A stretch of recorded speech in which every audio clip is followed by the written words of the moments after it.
ସ୍ୱାମୀ ଏଠି ରଖିଥିଲେ ଆଉ ତାପରେ ମୁଁ ଏଠିକି ଶାଶୁଘର ଟିକେ ଆସେ ବାପ ଘରକୁ ବି ଯାଏ ଶାଶୁଘରକୁ ମୋତେ ଭାରି ହଇରାଣ କଲେ ହଇରାଣ କରିବାରୁ ମୁଁ ପିଲାମାନଙ୍କୁ ନେଇକି ବାପ ଘରକୁ ଗଲି ହେରି ମୋର 4ଟି ପିଲା 2 ପୁଅ 2 ଝିଅ ଆଉ ଗଲା ପରେ ଆଉ ରଖିତା ମୋ ଦାଦା ଝିଅକୁ ଆଣିକି ରଖିଲେ ଆଉ ମୋତେ ଆଉ ପଚରା ଲୋଡ଼ା କିଛି କଲେନି ପିଲାମାନଙ୍କୁ ବି ପଚାରିଲେନି ବହୁତ କଷ୍ଟରେ ବାପ ଘରକୁ ବି ପିଲାମାନଙ୍କୁ ମଣିଷ ପେନସନ୍ ସ୍ୱାମୀ ଦେଉଥିଲେ ତଥାପି କୋର୍ଟରେ କେସ୍ କରିଥିଲି ମୋତେ ଘଣ୍ଟେ ସେ ଦେଉଥିଲେ 800 ଟଙ୍କା ଲେଖାଏଁ ମୁଁ କ'ଣ କରିବି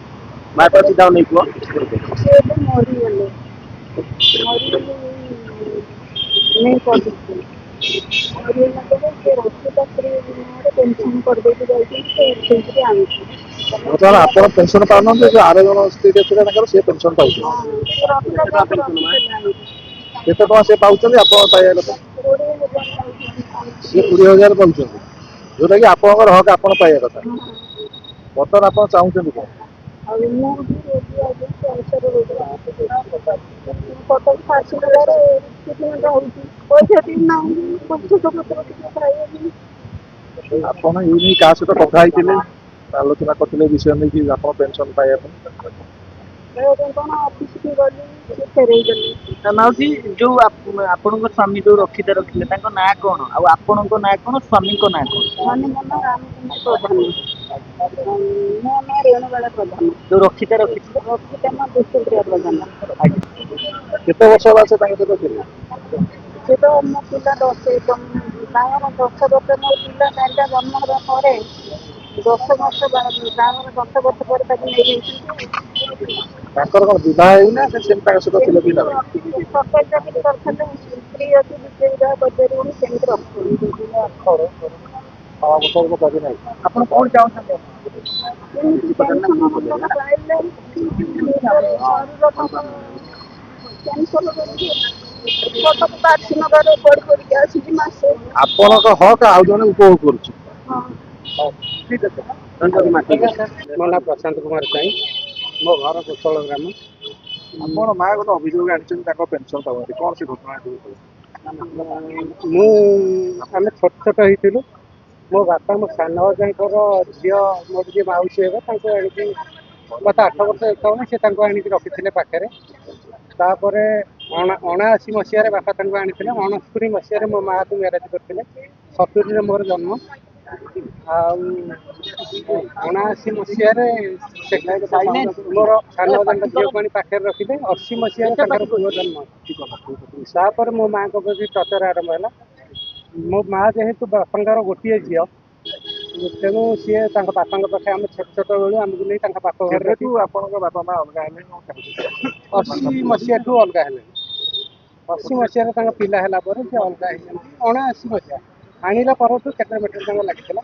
ବାପା ଏକ୍ସପାୟାର କେବେ କଲେ? ବାପା ଏକ୍ସପାୟାର କଲେ 24/5/2025। ବିଧିବଦ୍ଧ ଭାବେ ଅଲଗା ହେଇଛନ୍ତି ନା ସେମିତି ଅଲଗା? ନା ସେମିତି ବିଧିବଦ୍ଧ କିଛି ହେଇନି, ସେମିତି ମା ଯେହେତୁ ଗୋଟେ ଝିଅ ସେ ବାପ ଘରେ ରହିଛି, ଆମକୁ ଛୋଟ ଥିଲୁ ଆମେ ବାପ ଘରେ ତାଙ୍କର ପାଠ ପଢ଼ୁ। ମା ତାଙ୍କର ଲିଗାଲ ୱାଇଫ୍ ହେବା ସତ୍ତ୍ୱେ ମଧ୍ୟ ତାଙ୍କ ପେନସନ ପାଉନାହାନ୍ତି ଏବଂ ଅନ୍ୟ ଜଣେ ପାଉଛନ୍ତି। ନାଇଁ ବର୍ତ୍ତମାନ ଏ ସପକ୍ଷରେ ଆପଣ ଲିଗାଲ ହେୟାର ମୁଁ ନିଜେ ଆପ୍ଲାଏ କରିଥିଲି। ଆଜ୍ଞା ମତେ ଯେହେତୁ ଅଜା ପାଖରେ ରଖି ପାଠ ପଢ଼ଉଥିଲେ, ମତେ ସେ ପୁଅ ବୋଲି ନାଁ ଲେଖି ଦେଇଥିଲେ ସ୍କୁଲରେ। ସେ ସ୍କୁଲ ସାର୍ଟିଫିକେଟ ବଳରେ ମୁଁ ବି ଚାକିରି କରିଥିଲି ତାଙ୍କର ପୁଅ ହିସାବରେ। ପୁଅ ତ ସେ ପୁଅ ପତ୍ର ଦଲିଲ କିଛି କରିଲେନି, କୌଣସି ପ୍ରପର୍ଟିରୁ ବାହାରକୁ ବି ମୋତେ ଦେଲେନି। ତାଙ୍କ ପ୍ରପର୍ଟି ସମସ୍ତଙ୍କ ବୋଉଙ୍କ ନାଁରେ ଅଲଗା ଭାଇ ଭଉଣୀ ନାଁରେ ସବୁ କରିଦେଇଛନ୍ତି। ତେଣୁ ସେ ଭାଇ ଭଉଣୀ ବି କେସ୍ କରିଥିଲେ। 2010 ମସିହାରେ କେସ୍ କଲେ ମୋତେ ଭାଗ ଦେବେନି ବୋଲି ଏଇ ପେପର ଦେଖେଇକି। ମାଙ୍କର କିଛି ପ୍ରମାଣ ପତ୍ର ରହିଛି ତାଙ୍କ ନାଁ ଅଛି, ତା ଆଧାର କାର୍ଡ ଅଛି ମାଙ୍କର। ନାଇଁ ବର୍ତ୍ତମାନ ଯେତେବେଳେ ଦେଖନ୍ତୁ ଯେତେବେଳେ ଆପଣ ଏବେ 2017ରେ ଆମର ଜଜମେଣ୍ଟ ହେଇଥିଲା ଗୋଟେ ସିଭିଲ ଜଜ୍ କୋର୍ଟରେ, ସେ ମୋତେ ଯେଉଁ ପ୍ରପର୍ଟି ଦେବେନି ବୋଲି କେସ୍ କରିଥିଲେ, ସେଥିରେ ଏଇ ବାପାଙ୍କର ପୁଅ ହିସାବରେ ମୋତେ ଯୋଉଟାକି ବାଲିଅନ୍ତା ତହସିଲଦାର ମହୋଦୟ ମୋତେ ଜମି ପଟା ପ୍ରଦାନ କରିଛନ୍ତି। ମାନ୍ୟବର ସିଭିଲ କୋର୍ଟ ଅର୍ଡର ବଳରେ ମୋତେ ଜମି କବ୍ଜା ବଦନା କଲେ ମାନ୍ୟବର ତହସିଲଦାର।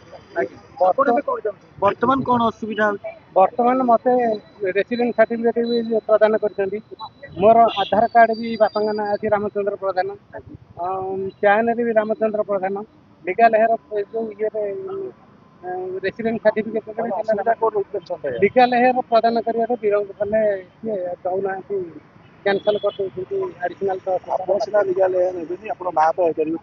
ସେଇ ବଳରେ ସିଏ କହୁଛନ୍ତି ନାଇଁ ଲିଗାଲ ହେୟାର ଆମେ ଦେବୁନୁ, ଯେହେତୁ ତମର ବାହାରିବନି ଗୋଟିଏ ଲିଗାଲ ହେୟାର ଆମେ ନା ତମେ କୋର୍ଟରୁ କାଢ଼ି ନ ଯେହେତୁ ମୋ ମା ଜଣେ କ୍ୟାନ୍ସର ରୋଗୀ, ସେ କୋର୍ଟରୁ କାଢ଼ିବାକୁ କେତେ ସମୟ ଲାଗିବ, ସେ କେତେ ଅସୁବିଧାରେ ଚଳୁଛି। କାହାକୁ ଆପଣ ଦାୟୀ କରୁଛନ୍ତି? ନିମାପଡ଼ା ଡିଭିଜନ ଯାଇଥିଲୁ, ନିମାପଡ଼ା ଡିଭିଜନରେ କହିଲେ 1999 ମସିହାରେ ବାପାଙ୍କର ରେକର୍ଡ ହଜିଯାଇଛି, ସର୍ଭିସ ବୁକ୍ ହଜିଯାଇଛି। ସେ ସର୍ଭିସ ବୁକ୍ କ'ଣ ସିଏ ସେଥିରେ କରିଛନ୍ତି ଆମେ କହିପାରିବୁନି। 2001 ମସିହାରେ ବାପା ରିଟାୟାର୍ଡ ଆମର ହେଲେ, 2099ରେ ସର୍ଭିସ ବୁକ୍ ହଜିଲା, 2001ରେ ଗୋଟେ ଲୋକ ରିଟାୟାର୍ଡ ହେଲା, 2002ରେ କେମିତି ପେନସନ ପାଇଲା? ଯେଉଁ ଅନ୍ୟ ଭାଇ ଭଉଣୀ ଆପଣଙ୍କର ଅଛି କହୁଛନ୍ତି, ଆଜ୍ଞା ସେମାନେ ବର୍ତ୍ତମାନ ତହସିଲଦାରକୁ କୌଣସି ଚାପ ପକାଉଛନ୍ତି? ହଁ, ଅଲଗା ଭାଇ ଭଉଣୀ କହୁଛନ୍ତି ସିଏ ସେଠି ପୁଅ ହେଇକି ଯାଇଛନ୍ତି, ସିଏ ତେଣୁ ତାଙ୍କର ସର୍ଭିସ ଉପରେ ଅଛି, ଇଏରେ ଅଛି, ସେ ଅଛି। ଯଦି 2010 ମସିହାରେ ସେଗୁଡ଼ା ତମେ ସବୁ କରିଥିଲ, ସେଇ କେସ୍ କରିଥିଲ, ଆମେ ତାର ପୁଅ ନୁହଁ ଇଏ ନୁହଁ। 2017 ମସିହାରେ ମୋତେ ସମସ୍ତେ ସାଇନ୍ କରି ସେ ଇଏରେ ମୋତେ ଅର୍ଡର ବାହାର। ପୁଅ ଆଦତ ଦେଇପାରିବ, କିନ୍ତୁ ସ୍ତ୍ରୀ ତ ରହିଛି ନା, ସ୍ତ୍ରୀ ହେଇକି ତାର ଅଧିକାର କେମିତି ଜଣକୁ? ଏବେ ତ ଆପଣ ଦେଖୁଛନ୍ତି, ଆପଣଙ୍କ ଜରିଆରେ ଆମେ ନ୍ୟାୟ ପ୍ରଦାନ ମାଗୁଛୁ। ଠିକ୍ ଅଛି, ଧନ୍ୟବାଦ।